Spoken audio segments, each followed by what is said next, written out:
Good morning বন্ধুরা। সকাল হলো, দৌড় খোলো, কাজগুলো করো রে। এই যে শুরু হয়ে গেল আমার এই বিছানা আর ওই বিছানা। ঠিক আছে, সাথে সাথে ছেলেও আমার সাথ দিচ্ছে, মেয়েও সাথ দিচ্ছে। মেয়ে না সাথ দিলে তো তোমরা দেখতেই পারত না। মেয়ে আজকে বাড়িতে, প্রচণ্ড বৃষ্টি সকাল থেকে, তাই মেয়ে আজকে স্কুল যাইতে পারলো না। তাই আমাকে বললো, মা তুমি কাজগুলো করো, আমি ভিডিও করে দিচ্ছি। আর এই দেখো বাইরের ওয়েদার, বৃষ্টি বৃষ্টি, কেবলই একটু রেস্ট নিচ্ছে বৃষ্টি চা খাওয়ার জন্য। আমার এখনও চা খাওয়া হয়নি, হবে। ছেলেকে দেখো কেমন করছে পিছন। আর এই যে কাপড়ের মেলাগুলো নামাচ্ছি, মেলা মনে করো আজকের মতন মেলাগুলো শেষ। এই বালিশ টালিশগুলো ঠিক করব, একটু পরেই দেখবে আমার ছেলে পিছন থেকে, ওই দেখো, দেখলে তো, তোমাদের কি বলবো, নিজেরাই দেখো পিছন থেকে করে দিচ্ছে, উল্টাপাল্টা করে দিচ্ছে। আর ওই বিছানার কাপড় এই বিছানায় এনে রাখলাম, এখন এই বিছানাটা ঝাড়ার পরে ওই বিছানায় যাব। আর এই যে ছেলে শুরু করলো, এই যে কাপড়গুলো এখানে রাখলাম, পরে আলনায় ঠিক মতন রাখতে হবে। আর এই যে এইখানকার কাপড়ের মেলাটা শেষ করি। এই মশারিটা ধুয়ে দিছি আজকে, মানে 3-4 দিন হয়ে গেল। আজকে শুকনা হয়ে গেছে, হ্যাঁ শুকায় গেছে। এবার এই বিছানার এগুলা ভাঁজ টাজ করে রাখি। দেখো ভাঁজ তো করতেই হবে, সারাদিন তো উল্টাপাল্টা করে দিবে সেটা জানি, কিন্তু তারপরেও বলো কাজ তো করতেই হবে। তা না হলে তো আমার মধ্যে আর জঙ্গলির মধ্যে কোনো তফাৎ থাকবে না। যাই হোক,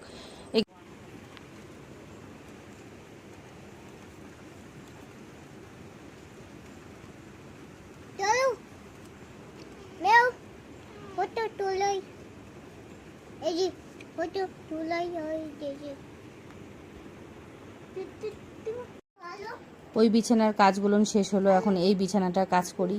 এই বালিশ টালিশগুলো ঠিকঠাক করে রাখি। এই যে মশারিটা ভাঁজ করে রাখলাম, বালিশটা রাখলাম। এই যে চাদরটা এখন ভাঁজ করতে হবে।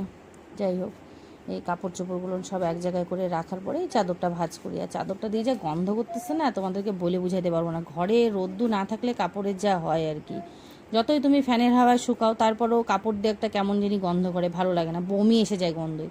এইবার এই ইয়ের ভিতরে, মশারির ভিতরে আর ওই চাদরের ভিতরে 3-4টা করে ন্যাপথলি দিয়ে রাখলাম, যাতে গন্ধটা কম হয়। আস্তে আস্তে গন্ধটা কম হয়ে যাবে। এবার এই ফ্যানগুলো অনেক দিন থেকে মোছা হয় না, যদিও এই ফ্যান ট্যানগুলো আমি মুছি না, আজকে মুছতেছি। ওর বাবা নেই বাড়িতে অনেক দিন থেকে, তাই ওর বাবাই এগুলা করে, আমার করতে হয় না। আজকে এগুলো আমিই করতেছি, কারণ আজকে 5-6 দিন পরে বাড়ি আসবে। এসেও যদি দেখে এটা করি নেই, সাথে সাথে আমাকে বলবে বাড়িতে থাকি কি করো। এবার তোমরাই বলো, মেয়ে ছেলেদের কি কাজের অভাব? তারপরেও যদি ছেলে মানুষ বাড়ির থেকে, বাইরে থেকে এসে বলে বাড়িতে থেকে কি করো, কি জবাবটা দিতে ইচ্ছা করে? তোমরা কে কি জবাব দাও আমাকে একটু কমেন্ট করে বলবে। আমি তো কিচ্ছু জবাব দিই না, চুপচাপ সরে যাই। সরে যাওয়াটাই ভালো, কারণ ওইখানে জবাব দিতে গেলেই ক্যাচাল লাগবে। ক্যাচাল ট্যাচাল করা আমার একদম পছন্দ হয় না। ওই জন্য বুদ্ধিমানের কাজ, ওখান থেকে সরে যাওয়াটাই ভালো। এই যে বাসনগুলো আজকে আর নিচে মাজতে পারলাম না, প্রচণ্ড বৃষ্টি হচ্ছে। ওখানে মাজতে গেলে পরে বৃষ্টিতে ভিজতে হবে, তাই সিঁড়ির এখানেই বাসন ধুই।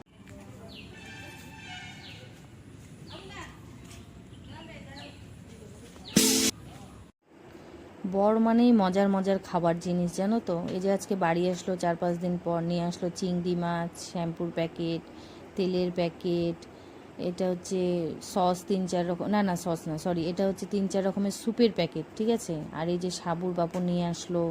আর এটা হচ্ছে তড়কা মশলা। আমার ছেলে দেখতেছে এগুলো কি খাওয়া যায় নাকি, ওর জিনিসও নিয়ে চলে গেলো। এই যে একটা সসের প্যাকেট, ছোট একটা। আর এখানে 3-4 রকমের বাদাম। সাথে একজন এসে দেখতেছে আবার আমার কিছু আছে। এটা হলো ছেলে ডালিয়া। আর এই যে এক মহারানী, জানো তো, বাচ্চাগুলো 3-4 মাস হইলো কি হইলো না জানি না, হয় নাই মনে হয়। দেখো তো কি সুন্দর ছোট ছোট বাচ্চাগুলো। আর এই মহারানী আবার খুশির খবর নিয়ে ঘুরে বেড়াচ্ছে। বলো তো তোমরা কেমন লাগে? খুব রাগ উঠে, জানো তো, নিজের বাচ্চাগুলোকে দুধ দিতে চায় না ঠিক মতন। এই দেখো ঠিক মতন বিরক্ত হয়ে যাচ্ছে বাচ্চাগুলো, ওর আশেপাশে গেলেও বিরক্ত হয়ে যায় বেচারা, আবার বাচ্চা দিবে। এই দেখো আজকে আমাদের লাঞ্চ, এটা হচ্ছে সেই খানকুনি পাতা বাটা, আলু ভর্তা, এই যে ডাল, আর এই যে চিংড়ি মাছের কালিয়া। এটা হচ্ছে আমার রেসিপি, চিংড়ি মাছের কালিয়া। তো বরমশাইকে খাইতে দিলাম। যাই হোক, তোমরা সবাই কি করছো? আজকে সারাদিন একটু সময় পাই নাই ক্যামেরার সামনে আসার, জানো তো।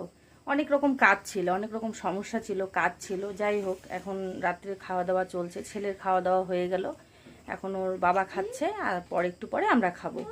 তো রাতে কি রান্নাবাড়ি হলো সেটা তো তোমাদের দেখায় দিলাম, দিনের সব কিছুই করা আছে, ঠিক আছে। ছেলে ওই পাশে থেকে চিল্লাচ্ছে আমার কথা বলা শুনে।